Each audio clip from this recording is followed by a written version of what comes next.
नवरात्र के दूसरे दिन माँ ब्रह्मचारिणी की पौराणिक कथा।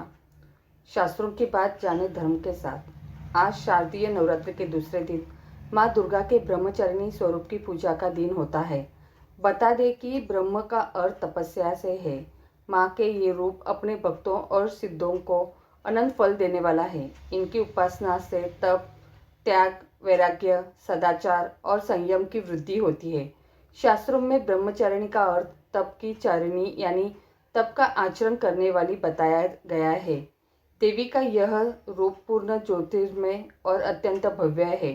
इस देवी के दाएं हाथ में जप की माला है और बाएं हाथ में यह कमंडल धारण किए है।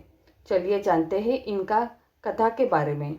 मान्यता है कि पूर्व जन्म में इस देवी ने हिमालय के घर पुत्री रूप में जन्म लिया था और नारद जी के उपदेश से भगवान शंकर को पति रूप में प्राप्त करने के लिए घोर तपस्या की थी।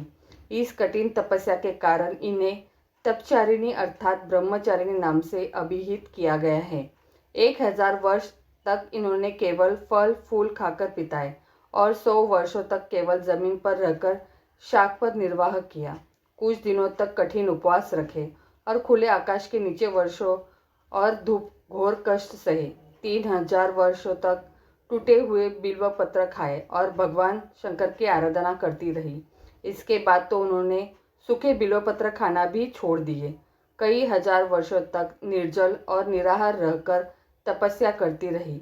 पत्तों को खाना छोड़ देने के कारण ही इनका नाम अपर्णा नाम पड़ गया। कठिन तपस्या के कारण देवी का शरीर एकदम क्षीण हो गया।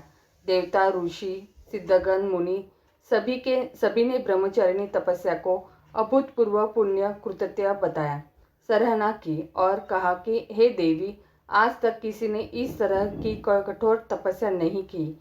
यह तुम्ही से ही संभव थी।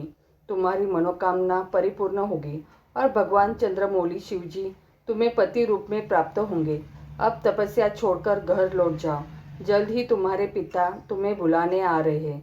माँ ब्रह्मचारिणी देवी की कृपा से सर्व सिद्धि प्राप्त होती है। दुर्गा के पूजा के दूसरे दिन देवी की इसी स्वरूप की उपासना की जाती है। जय माँ ब्रह्मचारिणी।